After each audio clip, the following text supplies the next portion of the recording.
સાંભળતા નથી। હું તો કહું 26 કેજીબી છે, એક આદિબેન કેમ એ વોર્ડન આવે, એક કેમ આશાબેન જ અહીંયા આવવા માંગે છે। અમારે આશાબેન કોઈ કારણ ના જોઈએ, બીજા બેન ચાલશે ના જોઈએ। થરાદની મોડેલ હોસ્ટેલમાં વિદ્યાર્થીઓનો હલ્લાબોલ, વોર્ડન આશાબેન નહીં ચાલેના નારા સાથે દીકરીઓ આંદોલનના માર્ગે। વાવ થરાદ જિલ્લાના થરાદમાં આવેલી મોડેલ હોસ્ટેલ કેજીવીમાં ફરી એકવાર વહીવટી વિવાદ વકર્યો છે।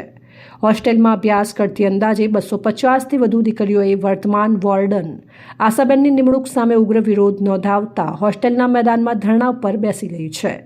દીકરીઓએ આક્ષેપ કર્યો છે કે આશાબેનનું વર્તન અને શાસન તેમના ભવિષ્ય માટે જોખમી છે। દીકરીઓના ગંભીર આક્ષેપો।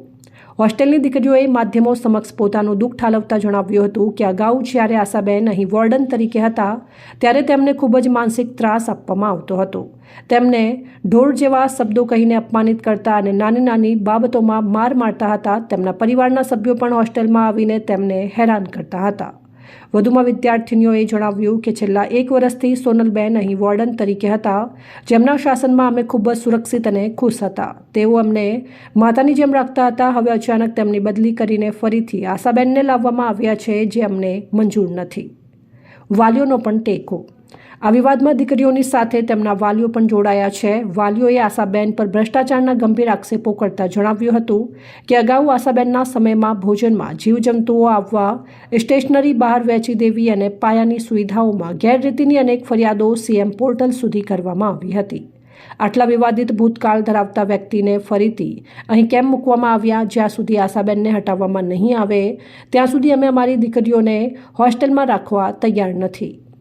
મારું નામ બેન પૂજાબેન સુરેશભાઈ છે। મોડલ સ્કૂલની હું રહું છું, ત્યાં કેજીબી વિદ્યાલયમાં રહું છું। ત્યાં અમારી આશાબેનને લગતા લઈને પ્રશ્નો છે। પહેલાં આશાબેન આ કેજીબીમાં રહેતા હતા, પણ ખૂબ જ અતિશય ત્રાસ આપતા હતા। છોકરીઓને મારપીટ કરે, છોકરીના બેનના કપડાં છોકરીઓ જોડે ધોરાવે, બાર સભામાં 2-2 કલાક કરીને સમય બગડાવે, છોકરીને ભણવામાં કંઈ પછી કોઈ કારણસર અમે ત્રાસમાં તેમની બદલી કરાવી, પછી અમે સોનલબેનને અહીંયા લવરાય કુંવરમાં। અમારે બધું જ સારી રીતે એડે બેન બધું જ અમારી માંગ પૂરી કરે। ગમે તે કંઈ પ્રશ્ન હોય તો બેન અમને સોલ્યુશન લઈ જાય। અમારે સોનલબેન જોઈએ છે।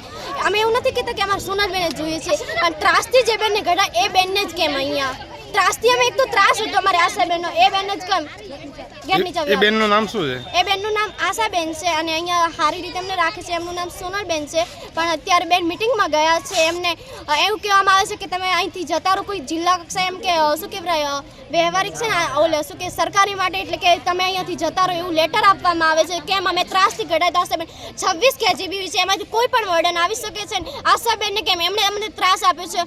થરાદની કોઈ અમે કચેરી બાકી નહીં મળી, જો અમે લેટર ના આપ્યું, જો અમે અરજી ના આપી અને એમ કીધું કે હોસ્ટેલમાં મુલાકાત લો, પર્સનલ રીતે કીધું કે હોસ્ટેલમાં મુલાકાત લો, છોકરીઓ જોડે અનુભવ લો અને કેમેરા ચાલુ છે, કેમેરા ચેક કરો। કોઈ અધિકારી નથી આવતા, કેમ નથી સાંભળતો? અમે નથી માનતા કે એક દીકરી બહાર જતા હોય, 200 દીકરીના પ્રોબ્લેમ છે, છતાં કોઈ અધિકારી હજુ સુધી નથી આવતા। કેમ નથી આવતા અધિકારીઓ? કેમ એમને સાંભળવાની ફરજ આવે છે, કેમ નથી સાંભળતા? કેટલા વાગ્યા સુધી બેઠા છો અહીંયા? હા 7 વાગ્યા, 6 વાગ્યાથી કરી 6 વાગ્યા સુધી બેન અનાજ અને પાણી લીધા વગર અહીંયા બેઠા છો, છતાં કોઈ આવતું નથી। કેમ અમારી કેમ પૂરી નથી કરતા? 200 છોકરીનો પ્રોબ્લેમ છે, છતાં અધિકારીઓ કોઈ આવતા નથી। અમે માન્યું કે ચૂંટણી છે એટલે એમની બદલી થઈ છે, બદલી કરે તો મહિનો સુધી ઠેરાઈ શકે છે ને, હોસ્ટેલમાં અનુભવ કરી શકે છે કે છોકરીઓ શું કહેવા માંગે। એમના કુંવારલામાં પણ આનો આ જ પ્રશ્ન છે। 40 છોકરીઓ એડમિશન લઈને જતી રહી છે, એમને લઈને જતી રહી છે અને 2-3 છોકરીઓ તો ટ્રાન્સફર કરીને અહીંયા આવી છે, છતાં એટલો ત્રાસ છે તો અધિકારીઓ કેમ સાંભળતા નથી? હું તો કહું 26 કેજીબી છે, એક આદિબેન કેમ એ વોર્ડન આવે, એક કેમ આશાબેન જ અહીંયા આવવા માંગે છે। અમારે આશાબેન કોઈ કારણ ના જોઈએ, બીજા બેન ચાલશે ના જોઈએ। મુખ્ય માંગણીઓ। વર્તમાન વોર્ડન આશાબેનને તાત્કાલિક અસરથી હોસ્ટેલમાંથી હટાવવામાં આવે, સોનલબેનને ફરીથી વોર્ડન તરીકે નિયુક્ત કરવામાં આવે અથવા અન્ય કોઈ પણ તટસ્થ વ્યક્તિને જવાબદારી સોંપવામાં આવે। જિલ્લા જેન્ડર ઓફિસર દ્વારા છેલ્લા 3 મહિનાથી હોસ્ટેલની મુલાકાત ન લેવાઈ હોવાની ફરિયાદની તપાસ કરવામાં આવે। પરીક્ષાનો બહિષ્કાર કરવાની ચીમકી। હાલમાં પરીક્ષાઓ ચાલી રહી હોવા છતાં દીકરીઓ ન્યાયની માંગ સાથે મક્કમ છે। જો સત્તાધીશો દ્વારા તાત્કાલિક કોઈ નિર્ણય લેવામાં નહીં આવે તો દીકરીઓએ આંદોલન વધુ તેજ કરવાની અને જમવાનો ત્યાગ કરવાની ચીમકી પણ ઉચ્ચારી છે। હોસ્ટેલમાં રહેતી વિદ્યાર્થીનીઓ સવારના 6 થી કરીને બપોરના 1 વાગ્યા સુધી ખરા તાપમાં બેસી રહી હતી અને ત્યાં લાસ્ટમાં ડીપીઓ વિપુલ પટેલ સાથે ટેલિફોનિક વાતચીતમાં જણાવ્યું હતું કે અમે નિર્ણય લઈ લીધો છે કે જે બેન કાર્યરત છે એમને જ સ્થાન ઉપર રાખવામાં આવશે। હું Tharad PM Shri model school KGB બાલિકા વિદ્યાલય મોડલ સ્કૂલની જે હોસ્ટેલ છે તેમાં રહું છું અને તેમાં ખૂબ જ અન્યાય કરવામાં આવે છે અને જે આશાબેન છે તે દીકરીઓને અપંગ છે એટલે એ એમ કહે છે કે અપંગ દીકરી અહીં ન રહે. એક દીકરી જે હતી તેને જબરજસ્તીથી એલસી દેવામાં આવી હતી. તો શું આ બધું સાચું છે? અને બધી દીકરીઓને બસ એક જ માંગ છે કે આશાબેનો અહીંયા આવવા ના જોઈએ. એ એમ નહીં કહેતા કે મારે સોનલબેન જ જોઈએ. સોનલબેન નહીં આવે તો કોઈ વાંધો નહીં, પણ 26 કેજીબીવીઓમાંથી ગમે તે એકાદી બીજી આવે અમે જેની બદલી કરાય એ જ શું કામ અહીંયા પાછી આવે છે. તો બસ આટલો અમારો અધિકારીઓને આટલી નમ્ર ન આવવાનું કારણ શું બેન? ત્રાસ આપે છે અમને. અમે દીકરીઓને ન બોલવાના શબ્દ બોલે છે એટલે શું બધું એનું સહન કરી શકીએ દીકરીઓ? અમે તો 11મું ભણા કદાચ અમે બીજી સ્કૂલમાં હવે પરીક્ષા પાસે અમે રાત રહીશું ઘર દાસા તો આ નંજી છોકરીની પાસે શું થશે? બેનની બદલી ક્યારે થઈ હતી? બેનની બદલી 1 વર્ષ પહેલા જ થઈ હતી. અને પાછી રિટર્ન અહીંયા થઈ છે?